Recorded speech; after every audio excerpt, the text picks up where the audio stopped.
Thanks for joining us for CBN News Today. I'm Ephraim Graham. And I'm Charlene Aaron. Middle East violence is escalating after Hamas launched rockets deep inside Israel. Those rockets reached major Israeli cities, putting most of Israel's civilian population within range. The Israeli military is striking back at Hamas targets in Gaza, trying to stop the rocket fire. Chris Mitchell has the story.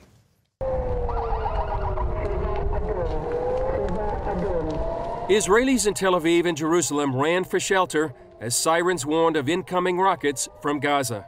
Terrorists launched a salvo of 45 rockets at major Israeli cities, reaching as far as the coastal town of Hadera, north of Tel Aviv. That's about 70 miles from Gaza, further north than ever before. The missile was the same kind that Israel intercepted early this year on a shipment from Iran to the Gaza Strip. 17 of the missiles fired overnight were intercepted by Israel's Iron Dome anti-missile defense. Israeli Prime Minister Benjamin Netanyahu said no other country would endure such a barrage of rockets. He said in recent days, Hamas terrorists have fired hundreds of rockets at Israel civilians. No other country lives under such a threat, and no country would accept such a threat. Israel will not tolerate the firing of rockets on our cities and towns. Israel said it tried to negotiate a ceasefire. We tried to de-escalate. Messages were sent. We told Hamas to stop this rocket fire, but they continued. And now we are acting. The Israeli Defense Forces are acting to bring about a situation where the people of Israel no longer have to live in fear. Meanwhile, the government authorized the IDF to call up as many as 40,000 reserve soldiers if needed. A smaller amount have already been called up as Israel mulls a ground invasion into Gaza. Chris Mitchell, CBN News, Jerusalem. Iraqi officials say Islamic terrorists captured a huge former chemical weapons site. The facility northwest of Baghdad held chemical warfare agents, including 2,500 chemical rockets from the 1990s. They were filled with the deadly nerve agent sarin. An Iraqi official says Iraq is now unable to fulfill its obligation to destroy chemical weapons. The radical group called the Islamic State controls large parts of Syria and Iraq. It is unclear if they now possess any active chemical weapons. Deadly storms have moved through the northeastern part of the U.S., killing at least 5 people, including a child. In central New York, 4 people were killed in the town of Smithfield when several homes were destroyed. Residents are searching the community to make sure no one is trapped underneath collapsed homes. In Marion, New York, people are calling their neighborhood a war zone. We were standing there, it started raining, it started getting a little windy, and then almost instantly something was here. I'm still a little shaky from it. It was numbing, very numbing. It was insane. I mean, looked out the window and just saw blankets of rain and just trees falling everywhere. And the rain came and then it was just over with in the blink of an eye. In Carroll County, Maryland, a tree fell at a summer camp, killing 1 child and injuring 6 others. Many residents have been left without power after the surprise storm downed power lines and trees. The politics over immigration are coming to a head in Texas. President Obama is meeting with chief critic Governor Rick Perry and others to discuss the crisis. That as tensions mount across the country over temporary housing for immigrants. The president won't go to the border, but he is meeting with Texas Governor Rick Perry, as well as faith leaders and other Texas officials, to discuss the immigration crisis. Perry, a possible presidential candidate in 2016, has blasted the White House in recent days, saying it has failed to respond to his warnings about the flood of immigrant children. This is a failure of diplomacy. It is a failure of leadership from the administration in Washington, D.C. The administration also has to contend right now with backlash from communities that want no part in temporarily housing immigrant children. In Marietta, California, protesters stood outside a Border Patrol facility Tuesday and spoke out against processing immigrants there. We just want the uncontrolled, unchecked illegal immigration to be controlled. Last week, a group of protesters in Marietta forced a bus carrying immigrants to turn around.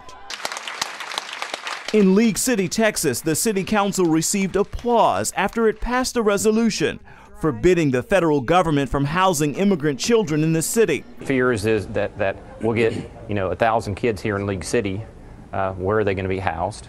I think our school system will be required to educate them, enroll them in schools. In other communities like this one outside a naval base in California, the views are more mixed, especially after a tour of a facility currently housing immigrant children. When I saw these kids, I saw myself.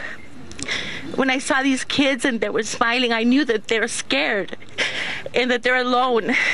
And as a parent, sometimes you have to make difficult decisions. Congress now has a difficult decision to make: how much to spend to secure the border and process the children who've already crossed. The president is asking for $3.7 billion in emergency spending. Already, more than 50,000 children have crossed the border this year, and as many as 90,000 are expected by year's end. That White House spending request includes $1.1 billion for border security, as well as funds for immigration judges and facilities to care for unaccompanied immigrant children. The federal government shelled out $100 billion in payments to people who should not have received them last year. And congressional investigators say that figure could climb. Medicare payments account for half of the mismanaged money, but there are also tax credits given to families that didn't qualify, unemployment benefits given to people who had jobs, and medical payments made for unnecessary treatments.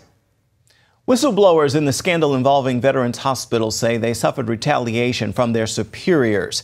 A watchdog agency says 67 of those employees who filed complaints were harassed by supervisors. The complaints were filed in 28 states at 45 separate facilities. The harassment complaints were revealed Tuesday night at a hearing before the House Veterans Affairs Committee. A top VA official has apologized to employees who reported wrongdoings, that they were mistreated. Democrats in the Senate are trying to override the Supreme Court's ruling which exempted some companies from Obamacare's birth control mandate.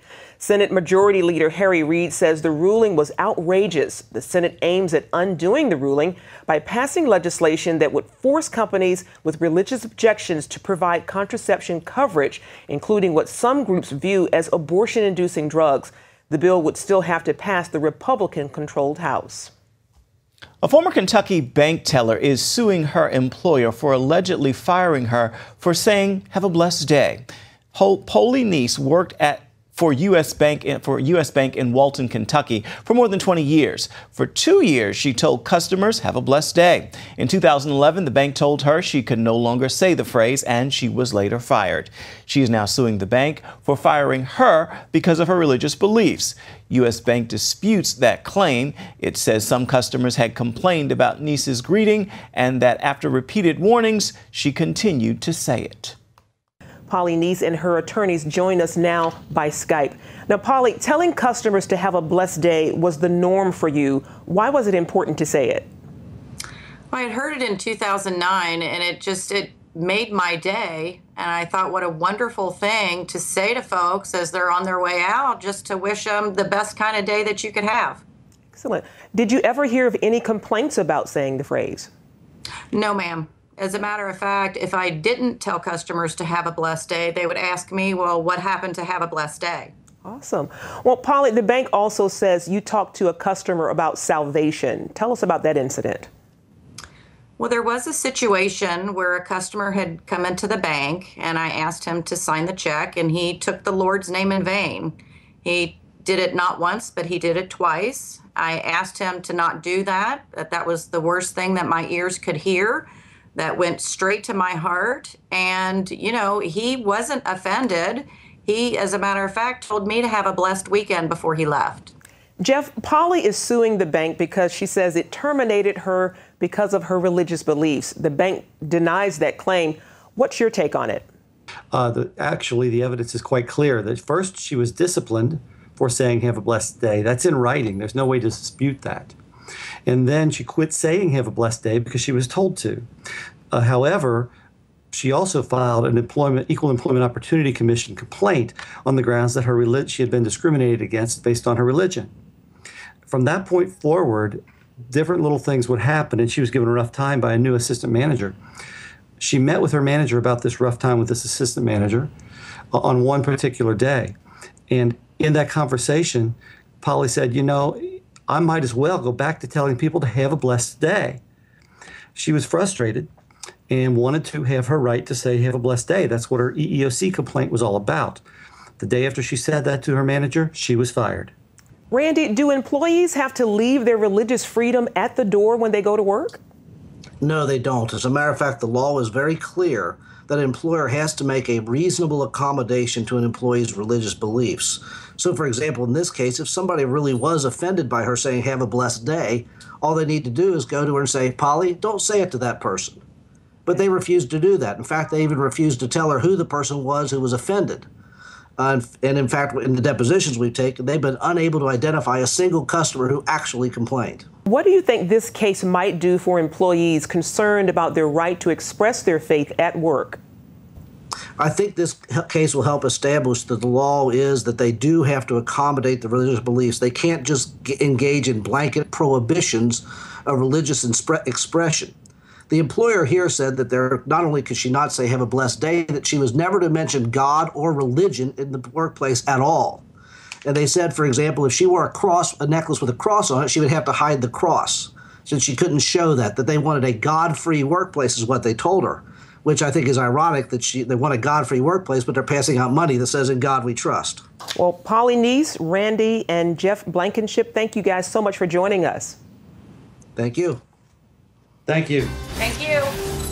Coming up, another case of political correctness run amok. This man arrested just for quoting Winston Churchill. Hear what he said that caused the Brits to get their knickers in a twist.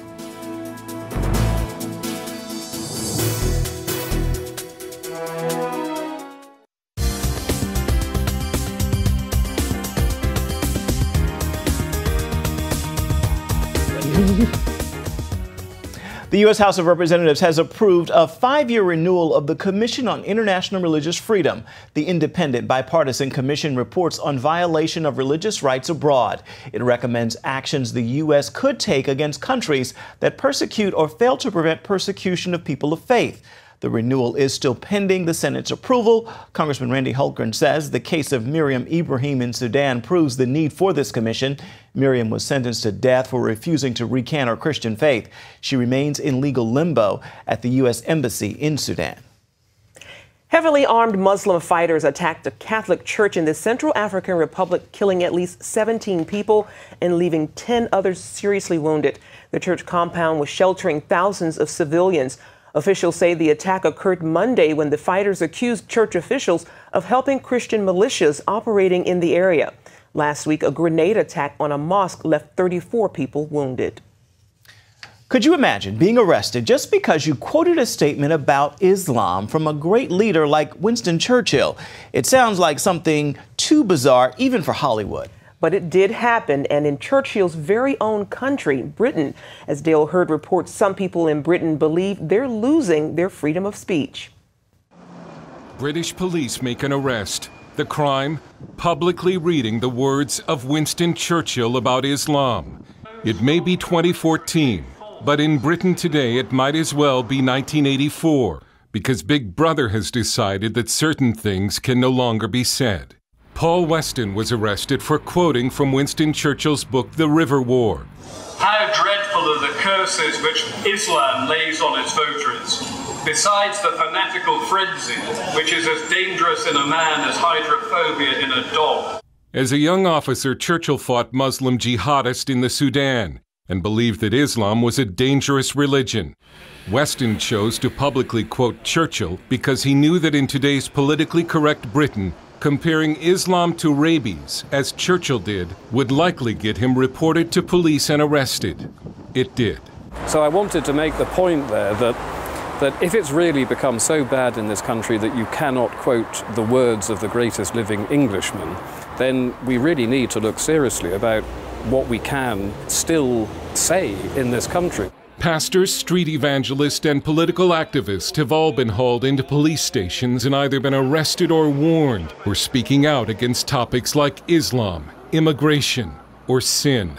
The speech issue is incredibly important. You know, we don't have your First Amendment, and speech is rapidly becoming a no-go area if you talk about certain issues. We are living in an absolute madhouse in this country with our free speech laws at the moment. What's interesting is there seems to be so little concern about the loss of freedom of speech here, which means most of society has decided that there are certain things a person shouldn't be allowed to say. British evangelical pastor James McConnell was questioned by Belfast police after this controversial sermon about the threat to Britain from radical Islam. Islam is heathen. Islam is satanic. Islam is a doctrine spawned in hell. McConnell said he went to the police station voluntarily and he apologized. But should he have had to? George Igler of the Discourse Institute. He's expressing a view about a particular religion. You can't have freedom of religion without freedom to have views, religious views about particular religions. British pastors have to watch what they say. Although Simon Calvert of the Christian Institute, a legal defense organization, assured us that British pastors are still able to preach the whole Bible and not be arrested. But he added, there have been some distinct problems in recent years. We have seen a number of cases, typically involving street preachers, of people being told by the police, effectively, you can't say that. American street evangelist Tony Miano was arrested in Scotland earlier this year for allegedly using offensive language while preaching. Every person who engages in sexual immorality knows that it is wrong, because God has given them a conscience. Police eventually dropped the charges. Police also dropped the charges against Paul Weston. But arrests and warnings still have what legal experts call a chilling effect on free speech. Calvert says the speech situation in Britain improved greatly this year with the reform of the Public Order Act, in which insulting someone could be a criminal offence. So we had on the statute book here in the UK a law against insults, which is every bit as crazy as it sounds. And that law against insults was being used to clamp down on street preachers preaching the gospel. The law against insult was removed, but other laws against offending people remain. We've made such a big deal out of causing offence. Anne-Marie Waters heads Sharia Watch UK. Self-censorship is a big problem in Britain. People are afraid to speak, so in that respect, freedom of speech has been seriously compromised. The experts we talked to disagreed about whether Britain still has free speech.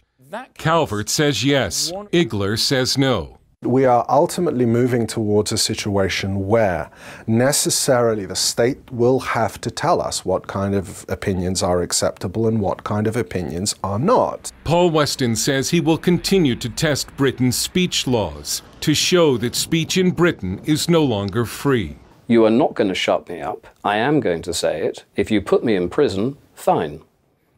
Now, this is how bad it is now. Dale Hurd, CBN News, London.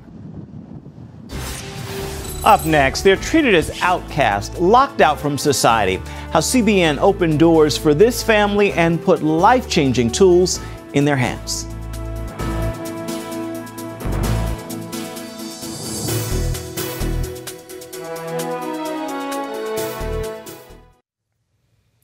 In many cultures, gypsies are considered social outcasts, so it's hard for them to find work outside their villages. And that's why CBN is helping gypsy families in Ukraine start businesses of their own.